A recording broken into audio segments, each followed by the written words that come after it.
ముందుగా మన ఛానల్ని సబ్స్క్రైబ్ చేసుకున్న వాళ్ళందరికీ అలాగే సబ్స్క్రైబ్ చేసుకొని వాళ్ళకి కూడా శ్రీరామనవమి శుభాకాంక్షలు. మీరు శ్రీరామనవమిని ఎలా సెలబ్రేట్ చేసుకున్నారో కామెంట్ చేయండి. నేనైతే మార్నింగ్ 6:30, 7 లోపే పూజ అయితే కంప్లీట్ చేసుకున్నాను. ఈరోజు ఇంటి ముందు ముగ్గు అయితే చాలా సింపుల్గా వేశాను. ఏంటో ఈ మధ్య మెలికల ముగ్గులే వేయాలనిపిస్తుంది. బట్ మెలికల ముగ్గులు ఏంటంటే ఎన్ని రకాలుగా వేసినా ఒకటే రకంగా కనిపిస్తాయి. ప్రతిసారి గడప మీద బియ్యం పిండితో అయితే ముగ్గేసేదాన్ని, సరిగా పడేది కాదు. మా పిల్లలు తొక్కుతారని చెప్పి ఒక్కొక్కసారి అయితే వేయను. ఈసారి అయితే రాయి పిండి కొనుక్కొని వచ్చి గడపల మీద అయితే ముగ్గేశాను. ఎంత కష్టపడి ముగ్గు పెట్టినా కానీ పెట్టిన కాసేపు కూడా ఉంచరు, అటు ఇటు తిరిగి మొత్తం ఇల్లంతా తొక్కేస్తారు.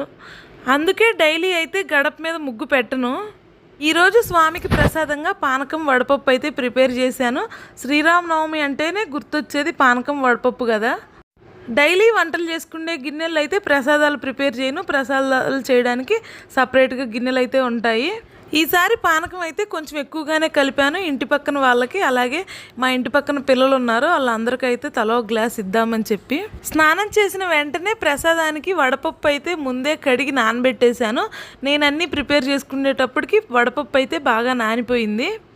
ఎప్పుడూ చేసే కంటే ఈసారి కొంచెం ఎర్లీగానే పూజ అయితే చేసేసాను. మార్నింగే పూజ చేసుకుంటే చాలా ప్రశాంతంగా అనిపిస్తుంది. నేను పూజ చేసే టయానికైతే మా పిల్లలు ఇంకా నిద్ర లేగలేదు. అందుకే చాలా ప్రశాంతంగా అనిపించింది.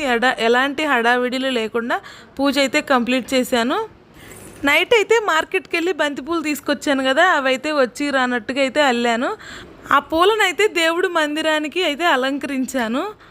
ఆంజనేయ స్వామి పటానికి కూడా ఆ బంతిపూల మాలనే అయితే వేసి అలంకరించాను. దేవుడికి బంతిపూలు పెట్టి పూజ చేయకూడదు అని చాలామంది అంటుంటారు. మరి అది ఎంతవరకు కరెక్టో నాకైతే తెలియదు, కానీ నేనైతే పూసిన ప్రతి పువ్వు దేవుడి పూజ కోసమే అని అయితే అనుకుంటాను. కింద పడిపోయినవి, రాలిపోయినవి, పాడైపోయినవి కాకుండా ఏ పువ్వులనైనా సరే దేవుడికి పెట్టొచ్చు, పూజ చేయొచ్చు. పూజకి మొత్తం ముందుగానే రెడీ చేసి పెట్టుకున్నాను. ఆ తర్వాత పానకాన్ని, వడపప్పుని కొంచెం కొంచెం తీసుకొని గిన్నెల్లో అయితే పెట్టుకొని పక్కన పెట్టుకున్నాను.